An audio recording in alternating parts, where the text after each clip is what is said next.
Bangladesh Singapore match যদিও আয়ের অঙ্ক প্রকাশ করেনি ফুটবল ফেডারেশন। ফুটবল ভবনে গোলাম গাউসের সভাপতিত্বে ভুটান এবং সিঙ্গাপুরের বিপক্ষে ম্যাচ পরবর্তী মূল্যায়ন বৈঠক করে কম্পিটিশন কমিটি সভা শেষে সদস্য তাজওয়ার আউয়াল জানিয়েছেন, টিকিট বিক্রি, পৃষ্ঠপোষক সহ বিভিন্ন আয়ের উৎস থেকে 10 জুনের ম্যাচ আয়োজনে খরচ করেছে ফেডারেশন। তবে লাভের অঙ্ক প্রকাশের জন্য ফিনান্স কমিটিকে আহ্বান জানিয়েছেন তিনি। এদিকে 9 অক্টোবর বাংলাদেশ হংকং ম্যাচের আগে জাতীয় স্টেডিয়ামের ঘাস তুলে ফেলা হচ্ছে না, নিজেরাই মাঠ প্রস্তুত করবে বাফুফে।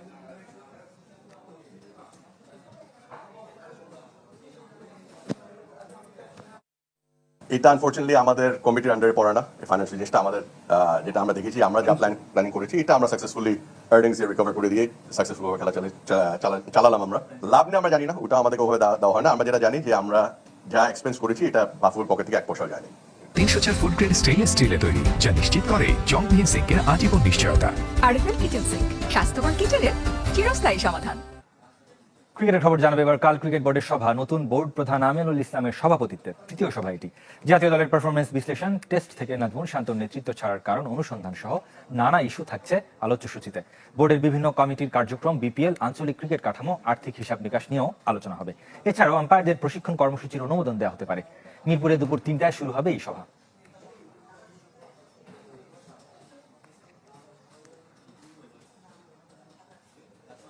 শ্রীলঙ্কা বাংলাদেশ সিরিজের খবর জানাবো। কলম্বোয় অনুশীলন করেছে বাংলাদেশ ওয়ানডে দল। লঙ্কায় পৌঁছে অনুশীলনে যোগ দিয়েছেন তাসকিন আহমেদ এবং নাইম শেখ।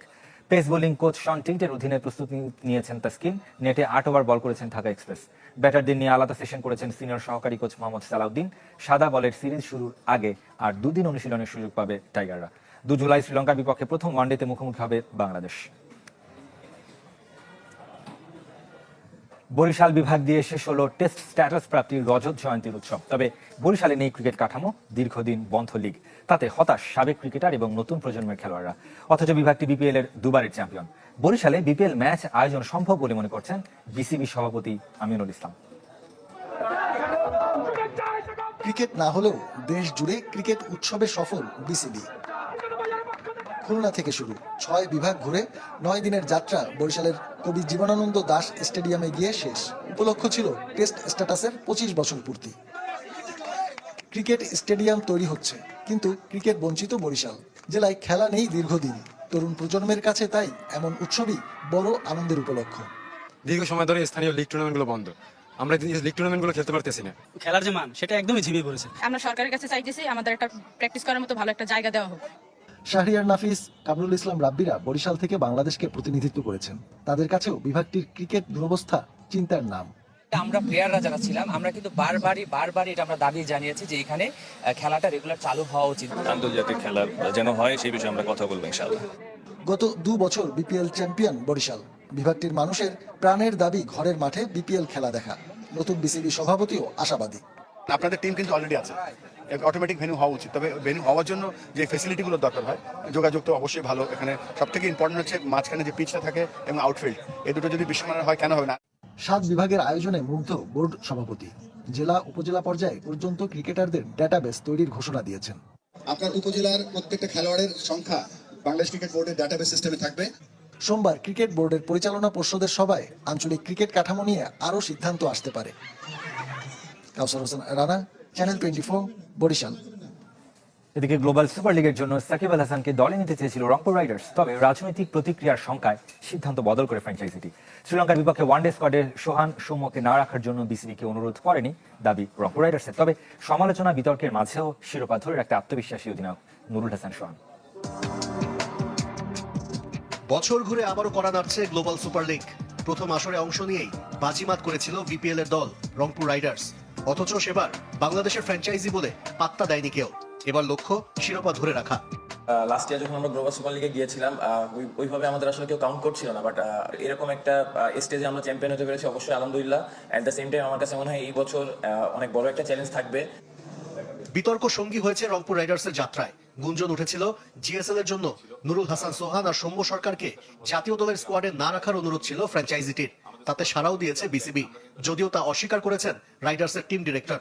বোর্ডের কাছে গিয়েছিলাম, ওনাদের কাছে জিজ্ঞেস করেছিলাম যে ন্যাশনাল সাইডে কারা কারা থাকতে পারে। এখন অবভিয়াসলি আপনারা যদি সোহান বা সৌম্যর পারফরমেন্স দেখে থাকেন লাস্ট ফিউ ইয়ার্সে, তাহলে obviously they are in contention.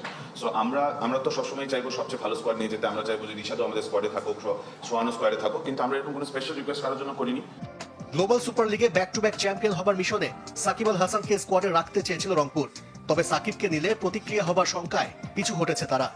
As a cricketer তার কোনো ডাউট নেই, কিন্তু আমাদের দেশের সিচুয়েশন সার্কামস্ট্যান্সেস অনুযায়ী এটা আমাদের ম্যানেজমেন্টেরই ডিসিশন ছিল। আমাদের কোনো ধরনের প্রেশার কারণ জায়গা থেকে দেওয়া হয়নি, but as a management we thought the consequences might be different, so যার কারণে ওকে নেওয়া যাচ্ছে। রিশাদ হোসেন, শামীম পাটোয়ারি আর নাইম শেখকেও দলে পাচ্ছে না রংপুর। বিদেশিদের মধ্যে কাইল মেয়ার্স, ইব্রাহিম জাদরান, ইফতেখার শামসিরাও রাইডার্সের সঙ্গী হচ্ছেন। সব মিলিয়ে দল নিয়ে সন্তুষ্ট রংপুর ক্যাপ্টেন। 15 মেম্বার 14 মেম্বার যেটা এসেছে, আমার কাছে মনে হয় প্রতিটা টিম মেম্বারই বিলিভ করবে, বিলিভটা ইম্পর্টেন্ট, এবং আমার কাছে মনে হয় যে আমরা আমাদের সেরাটা দিতে পারলে অবশ্যই ভালো কিছু হবে। এবার দলের সঙ্গে থাকছেন না হেড কোচ মিকি আর্থার, তবে অনলাইনে দেবেন পরামর্শ।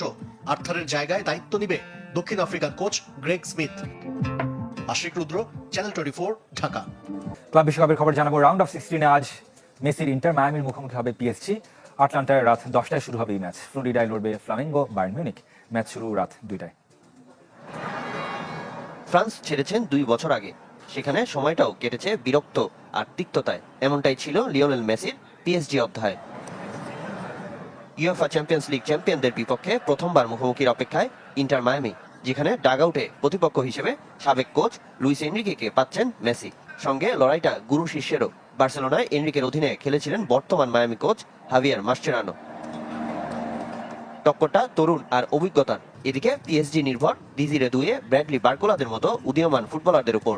বিপরীতে হিরনদের স্কোয়াডে সাবেক 4 বার্সেলোনা সতীর্থ মেসি, সুয়ারেজ, বুস্কেটস, আলবাদের মতো তারকারা, যাদের ভালো করেই জানা এনরিকের। বলের সাথে লিওনেল মেসি সবসময় ইউনিক। বুস্কেটস, সুয়ারেজ, আলবা এখনো আগের মতোই আছে। মায়ামি কোয়ালিটি ফুটবল খেলে, তাদের প্রেসার দেয়া আমাদের জন্য কঠিন হবে। তারা কি করেছে সেটা নিয়ে ভাবতে চায় না, সম্ভবত তারা আমাদের থেকে ভালো দল, কিন্তু ফুটবলে কিছু বলা যায় না। ক্লাব বিশ্বকাপে মেসির আনবিটেন থাকার রেকর্ডটা ধরে রাখতে চায় ইন্টার মায়ামি। ইনজুরি কাটিয়ে পিএসজির অনুশীলনে ফিরলেও এই ম্যাচ খেলবেন না ফরাসি তারকা উসমান ডেম্বেলে। সামিনিয়া স্যার, চ্যানেল 24। 10 লাখ টাকা প্রাইজ মানির জাতীয় ব্যাডমিন্টন আগামী মাসে। বিভিন্ন ডিসিপ্লিনের ধারাবাহিকতায় এবার জাতীয় আসরে দেখা যাবে প্রবাসী শাটলার।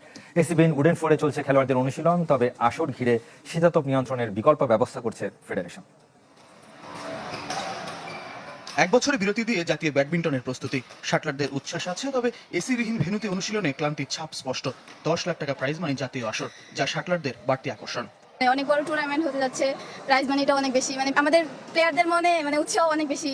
গরম তো, গরমের সময় একটু গরম তো লাগবেই। আমার মনে হয় না যে আমরা প্লেয়াররা এতটা সময় কোনো এক টুর্নামেন্টে পেয়েছি। প্রত্যেকবারই টুর্নামেন্টের ডেট দিয়েছে, ক্যান্সেল হয়েছে বারবারই। সবার একটা এক্সপেকটেশন আছে সামনে টুর্নামেন্টে ভালো রেজাল্ট করার জন্য, তাই সবাই ভালো মতো প্র্যাকটিস চালিয়ে যাচ্ছে। শীতাতপ নিয়ন্ত্রণ জটিলতা নিরসনে আসর চলাকালীন পোর্টেবল এসি ব্যবস্থা করছে ফেডারেশন। প্রাইজ মানির অঙ্কে আগের যে কোনো আসরকে ছাড়িয়ে যাওয়ার অপেক্ষায় আসন্ন জাতীয় আসর। আগে যেটা ছিল 3 লাখ টাকা গত বছর, সেটাকে আমরা বাড়িয়ে আমরা 10 লাখ টাকা করেছি, যেটা আমাদের ব্যাডমিন্টন ইতিহাসে প্রথম একটা বড় প্রাইজ মানি। এসির বিষয় নিয়ে আমরা এনএসিকে চিঠি দিয়েছি, এটা একটা সময়ের ব্যাপার, অনেক টাকার ব্যাপার। এই জন্য আমরা ফর এ ওয়াই আমরা 100 টন পোর্টেবল এসি এখানে দিচ্ছি, জাস্ট টুর্নামেন্টের 5 দিন। এটা ফেডারেশনের থেকে আমরা ব্যবস্থা করতেছি। এবার একাধিক প্রবাসী শাটলারকে দেখা যেতে পারে জাতীয় টুর্নামেন্টে। সাবেক জাতীয় চ্যাম্পিয়ন আইমানের আশাও নিশ্চিত। এটা আইমানের আসার কথা, ও তো এখানে অনেক ভালো করতেছে, ভালো খেলতেছে। তো এবার বোধহয় খুব সম্ভব ও ন্যাশনাল স্টেজে খেলবে, আমি যতদূর জানি। 14 জুলাই শুরু হবে জাতীয় ব্যাডমিন্টন